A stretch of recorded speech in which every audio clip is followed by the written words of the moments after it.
Greetings everyone, my name is Eternia, and I welcome you all to my blind let's play of Mahou Warrior, a freeware 8-bit styled action platformer shooter by Delp Labs, aka The Skipper 1995. It's designed in the vein of the classic Mega Man franchise games. You may recognize the developer's name from their other works, which are the fan games Mega Man Dr. Wily's Final Attack and Mega Man 2 Atari Remake. I played the former title and will play the later one in the future. So the developer has quite a bit of Mega Man game design experience under his belt. Let's see how he realizes it in an original title. As I said in the beginning, this is a blind let's play, so outside of some screens in the first intro level, I don't know what to expect. So my apologies if I make some silly mistakes or serious errors throughout the playthrough. That's to be expected as it's my first impressions for the most part. So I'm going to be playing on normal difficulty. Apparently we can play in easy mode, normal mode, and perhaps hard mode if it's unlocked. I suppose it affects the number of enemies and some of the damage locations. Considering how much it seems to be based off of Mega Man, the fact that some of the sound effects are a little bit modified from the Mega Man classic games, I presume it also affects like the platforming difficulty and enemy configurations. Let's get started. Long ago, the 8 mistresses of magic, along with their leader Mikka, were the sole protectors of the great land of Eternia. As long as they stood together, their combined power was strong enough to protect this great land. The only evil that dared toward them was the villainous Esor. The only protector capable of going against Esor by herself was the leader Mikka, alone. The 8 other mistresses stood no chance by themselves. It had been many years since Esor attempted her last assault on Eternia. Now, however, she was now ready to hatch her greatest, most diabolical plan yet. All she had to do was wait for the mistresses to separate. One day, while Mikka was off training, Esor took advantage of the fact that the 8 mistresses were not together. She brainwashed each of them with her magic and convinced them that their now evil efforts would benefit the land. But all of her friends turned against her. Mikka sets out to help them come to their senses and defeat Esor once and for all. Will she be able to? Find out now. So this game's equivalent of the Rod Masters are the magical mistresses. So Esors are basically the main antagonist, and Mikka is our player character. Although there's one thing I would like to note, the fact that speaking this out takes a little bit longer than reading it, and I barely have time to read these passages. It's not a problem if I'm just, reading it, but if I read it out loud, I don't have as much time. Okay, here's our main character, the witch or magical protector Mikka. As we saw in the beginning there, we can jump, we can shoot, and we can slide. Thankfully, the slide button is mapped to a different key app, which I do appreciate quite a bit. I do wish that Dr. Wily's Final Attack actually had a different key for that. Now, if there's one thing I want to note just by just looking at the start of the game, I like this game's graphics a lot more than Mega Man Dr. Wily's Final Attack. I mean, just look at the background, there seems to be quite a bit more detail. Well, the ground textures are about the same, or the ground details, the graphics quality is about the same as Dr. Wily's Final Attack. Look at the extra detail in the backgrounds here. Like we can see the holes in the background, we can see the nice mountains and sky. I do appreciate it, and just from the first impressions I like it quite a bit more than Dr. Wily's Final Attack. So we have the intro stage, so I suppose this will be teaching us all the game mechanics like jumping, shooting, and sliding. Like here we're forced to jump and shoot here. Let's take the upper route. Okay, and we get more rewards. Also, a nice thing they teach over here is the fact that, unlike Mega Man, Mikka can slide and shoot at the same time. That means that if she's sliding, she can both slide under the projectiles and bullets and be able to attack enemies at once, so she isn't left vulnerable and whatnot. That'll be especially helpful when sliding over those one block high gaps, which I do appreciate. I don't know if there's any Mega Man fan game or mainline title which allows Mega Man to shoot while sliding. I would appreciate if there was a Mega Man game which actually had a slide shoot upgrade, but that's for another time. That's for another time and space. Also, it's also a nice thing that if Mikka jumps off screen, there's an indicator in the top showing how far she is from the bottom. Also, another nice thing is that the bottomless pits are marked with those, or demarcated with the fact that the background fades out and we see that black void. It's a nice subtle way, or more obvious way of showing that, well, that's the dangerous, it's instant death. It's a nice way of delineating what would be considered an instant death pit versus, like, let's say, an alternate pathway.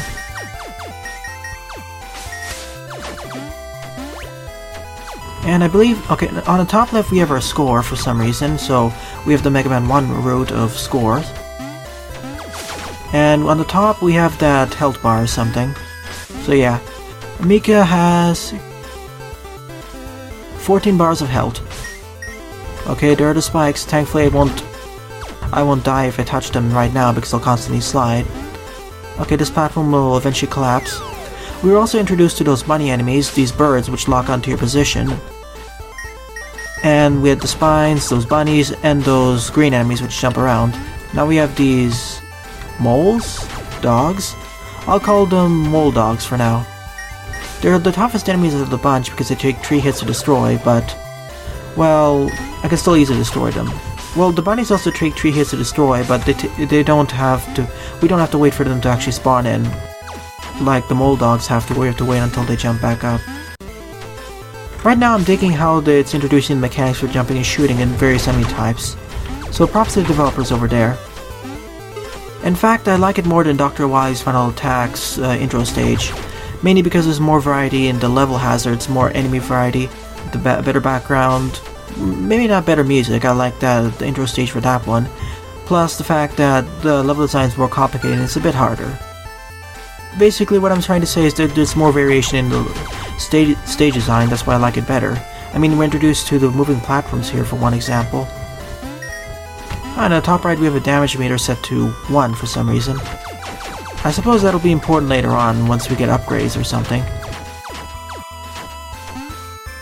Also, just like Mega Man, Mikka can only have up to 3 projectiles on screen at once. It isn't too much of a problem now, but that may be an issue when we have reflected projectiles, or guarded enemies. And those, whatever those statues are, they basically act like the checkpoints in this game. Good thing that there's an exact illustration of where the checkpoints are. It was also added later in a future update of Mega Man and Dr. Wily's Final Attack as well. I will constantly be making these comparisons between Dr. Wily's Final Attack and this game, mainly because it was his previous title, and there's so many and this game plays like Mega Man, and that game is literally a Mega Man fan game, so I'll constantly be making these comparisons and see how much of his experience carries on from here to there. From there to here, I mean. So we have a gradual opening stage filled with nice amounts of hazards to just get you started and get your feet wet for the game. Believe it or not, the enemies are too challenging for now, but stuff like the birds can be a little bit more hazardous, especially in other stages. And we have the boss corridors. Sadly, we don't have a boss gate. There's enough space for a boss corridor in regular Mega Man games. Oh well. Well, this game is more focused on magic more than technology robots, so it makes sense. Okay, here's the boss. We have this giant mole dog.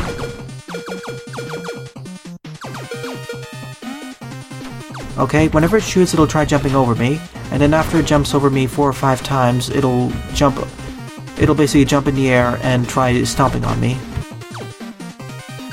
And then when it goes into the ground, I can somehow hit the last area it was up, and then, well, it'll jump up.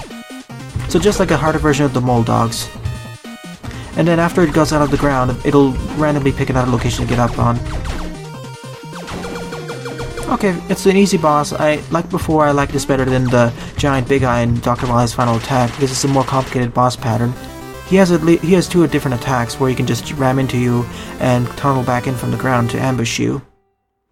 I believe this mini-boss teaches you more mechanics of trying to dodge the boss patterns, so yeah, in general, I think the intro stage is better than in the Dr. Wily's Final Attack. Now, just like usual, there are about 8 magical mistresses, so in each part I'll cover 3 stages. So I'll be covering Nemora in the Sky Fortress, and Lily in the Marine Base. Let's take a look at this thing. Okay, this is a shop. Oh, okay, the score is used for buying stuff. Okay, bullets do double damage until I die or complete the stage. Non-instant death damage for 20 seconds. E-tank. Damage knockback is... wow, okay. So basically, only invulnerability frames, so super armor. I'll buy an E-tank just to be safe. I'll just call it an E-Tank. There is no official name for it. So, we have a Mario-style level select screen where we have the overworld instead of like the intro stage where you select between 8 Road Masters, or in this case magical mistresses. So I suppose that these two first magical mistresses are going to be the easiest one, so it's a little more leaner than before. I wonder though, will there be enemies popping up on screen on the map eventually, and we'll have to face them like in Mario 3? Oh, and you can switch difficulty between normal and easy here. Fair enough. I'll keep it at normal. Let's see here, Sky Fortress or Marine Base? Let's go to the Sky Fortress first. So we're going after Nomura. And of course we start, this is the obligatory sky stage, so we have a lot of clouds and whatnot. Once again, I like this stage's graphics a lot more than most of the other stages in Dr. Wily's Final Attack. It just feels like the graphics here are a lot more professional. I mean, look at the background sky details, it's beautiful actually for an 8-bit title. Not to mention all the background, look at all the tiles that details on the bottom. Definitely a step up from compared to Dr. Wily's Final Attack.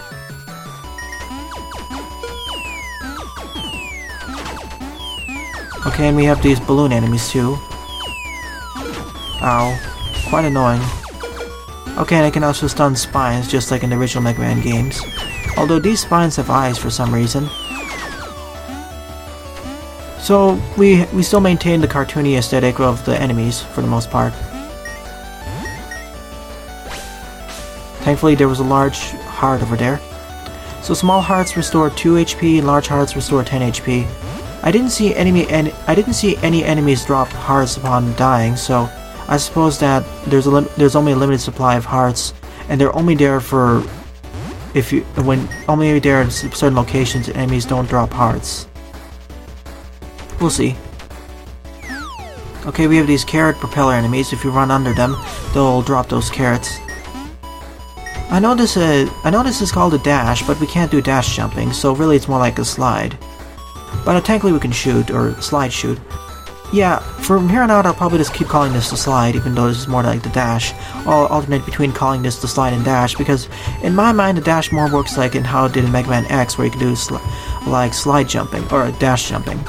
Or something like in Roku-chan, where if you do dash jumping you'll go further horizontal distance, but your maximum vertical height will be different, or lower. Oh, that was a little bit sudden. So we have these,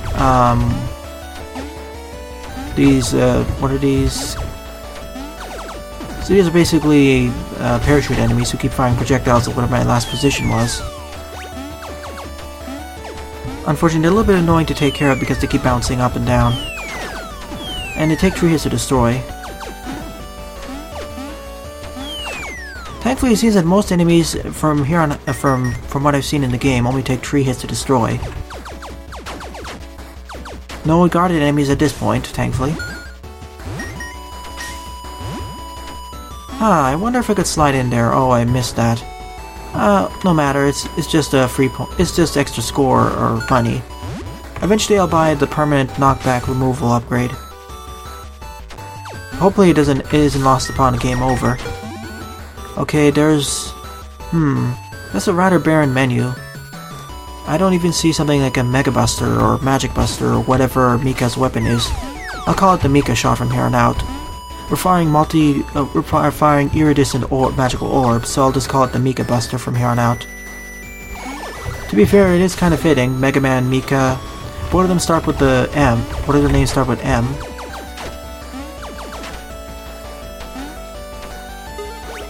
Okay, thankfully there's a little bit of an arcing pattern where you can actually collect those orbs, or money. Okay, it's going to fire 4 spreads, whatever this boss is, it's going to fire 4 spreads of these feathers, and then it's going to move down.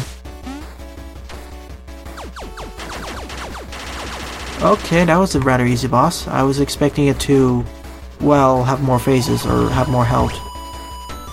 Awfully generous of the developer to give all those hearts, but then again, this game can be a little bit challenging if you're not a veteran Mega Man player, so it is balanced in that regard. After all, some Mega Man fan games aren't really balanced for news players, that's for sure. like for example Mega Man Unlimited or Super Fighting Robot at higher difficulties. Whereas this game is more intended for to support newer players, hence why there's an easy difficulty, and the challenges aren't too bad. Then again, I also forgot to mention, the fact is this game, well, it doesn't really have the traditional 8 selection of the initial selection of up to 8 magical mistresses, so there is a definite difficulty arc where the first 2 magical mistresses are the easiest, and the rest are harder. Whereas in the Mega Man games, all 8 Roadmaster stages are supposed to be around the same difficulty. Approximately. It may not necessarily be true though, because as you know, in most Mega Man games and fan games, some Roadmaster stages are much easier than others, and some are much harder than others. Not to mention some weapons make it a lot easier. I forgot to mention though that it doesn't seem like we have space for Roadmaster weapons or Magical Mistress weapons here, though that may be filled in later, as we defeat more bosses. But I do appreciate there's a nice escalation of difficulty, like we have all... Initially we had these bouncy cloud platforms over non-deadly spikes, but now we've gotten over dead pits, and now we have all these spike traps. Nice escalation of difficulty, and I like this gimmick more than more like Weatherman's gimmick back in Dr. Wily's Final Attack. It's a little bit more unique, and... Okay, and here's another introduction, another gimmick. These wind turbines. Okay, this pushes me downwards. Yeah, the graphics are just modified directly from Mega Man. Okay, and jumping doesn't increase how fast I go. It just pushes me upwards. Okay, but I can dash against it. Once again, nice escalation of introduction of gimmicks in first the safe environments and then tougher and more dangerous environments with enemies and whatnot. Like the first times these fans were introduced, there were no enemies, or no spikes, or no injury points, but now we're gradually being introduced to enemies and other stuff. So yeah, many props to the developer Delp Labs for knowing how to design Mega Man style games.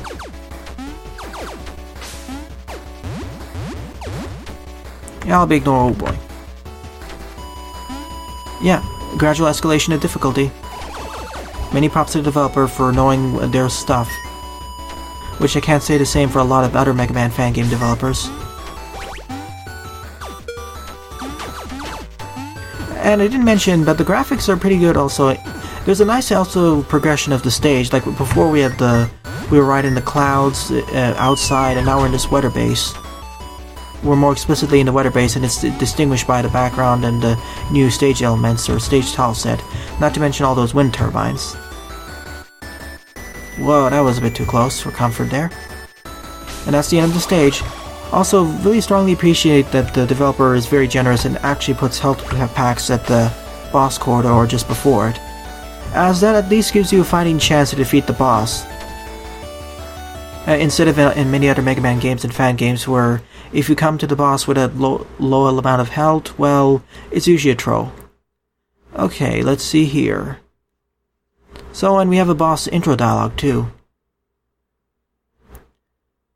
And yeah, they've all been brainwashed by Esor, just like Dr. Wily brainwashed the Mega Man 1 Roadmasters.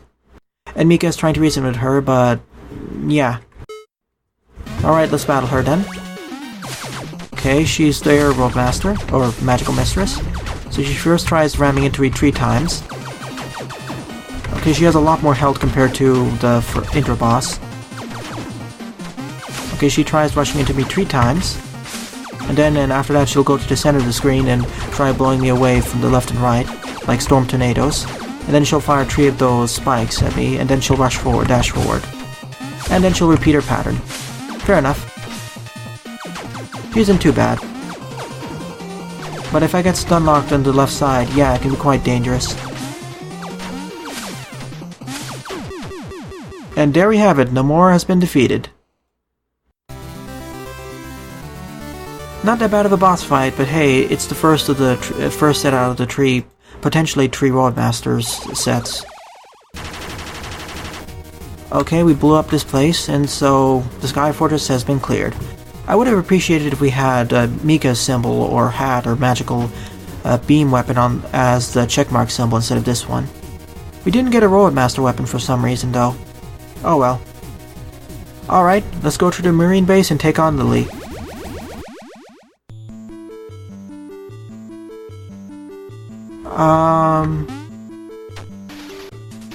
The stage track reminds me a lot of Whirlpool Man's stage from Mega Man Unlimited. At least the way it's composed, it reminds me a lot of it. Once again, the graphics are beautiful. We have the beach texture at the background, the sand, the moving water waves in the back, the sea in the behind, not to mention the clouds. Once again, definitely a step up in quality and professionality compared to Dr. Wily's Final Attack. You know, I wouldn't mind playing a official game made by this developer if he ever were to release one. Okay, so we have our first garden enemy. Whenever these starfish are spinning, we can't actually harm them. But once they aren't, we can harm them. But they only take 2 points of damage, so they're not as tough as, for example, Sniper Joe's. Oh, and we can actually just go under these tridents. That's good. It seems that no enemy has more than 3 or 4 points of health, so that's quite appreciated. After all, I don't think we have Roadmaster weapons yet. Maybe we'll get it once we defeat the Lily. And I said that we can actually slide under those. So we have those crawfish, or whatever they are.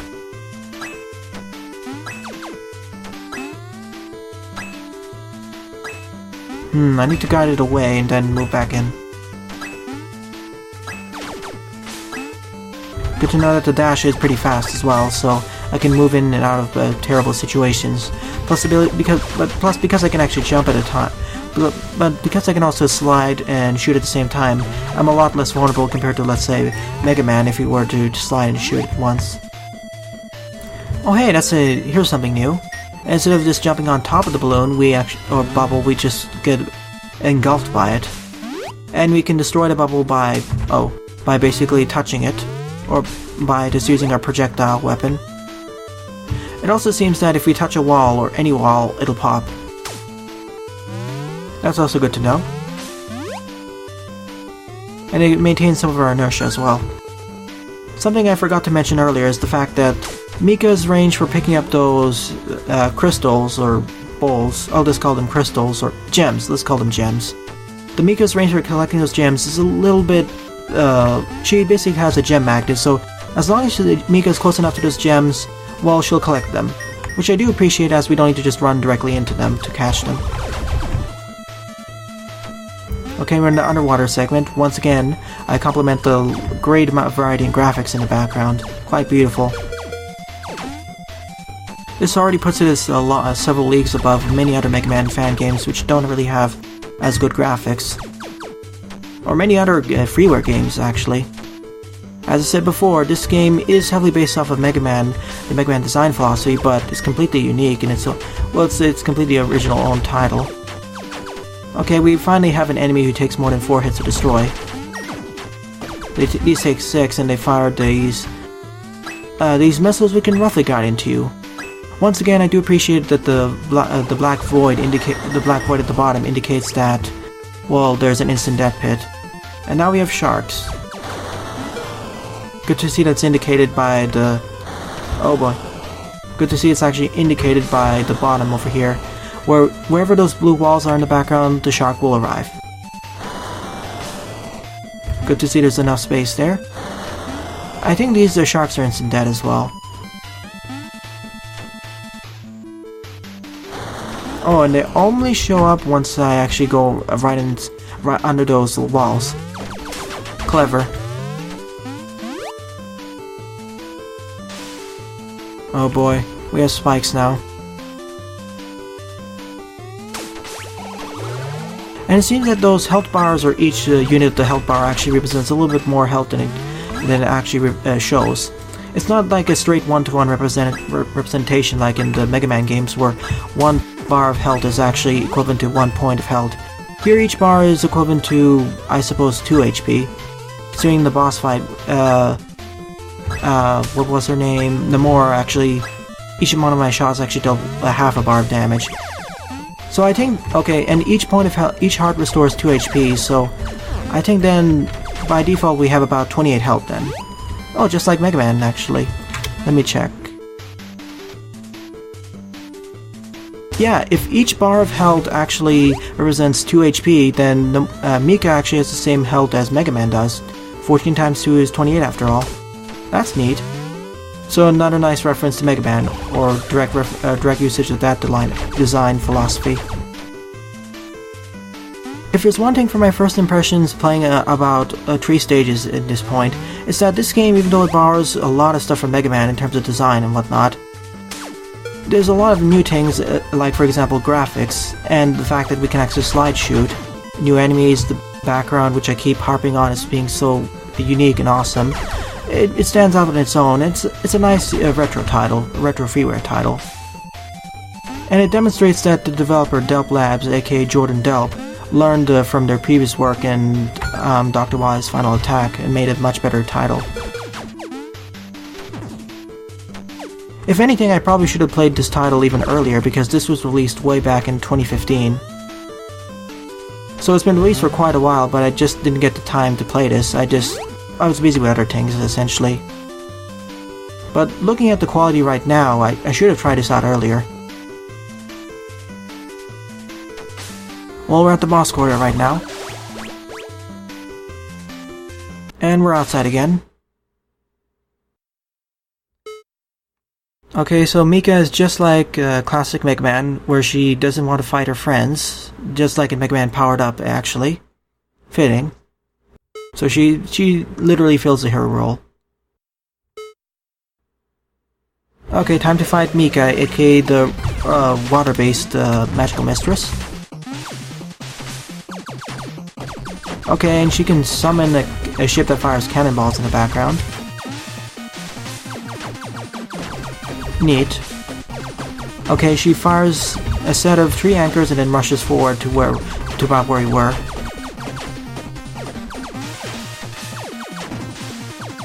Yeah, she rushes until she reaches your X-core horizontal position, and she throws the anchors to wherever you are at.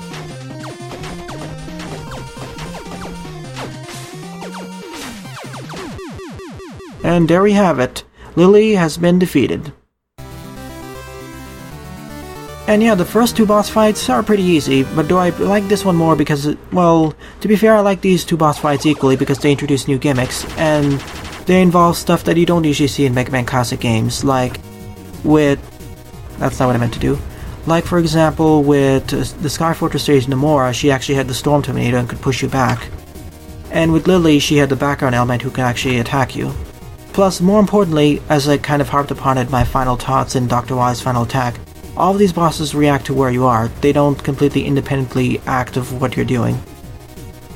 So in this stage, or in this part, I completed the Marine Base and the Sky Fortress, as well as the intro stage. In the next part, I'll be covering the next 3 Magical Mistress stages. Well then, thanks for watching, and have a nice day. Toodles!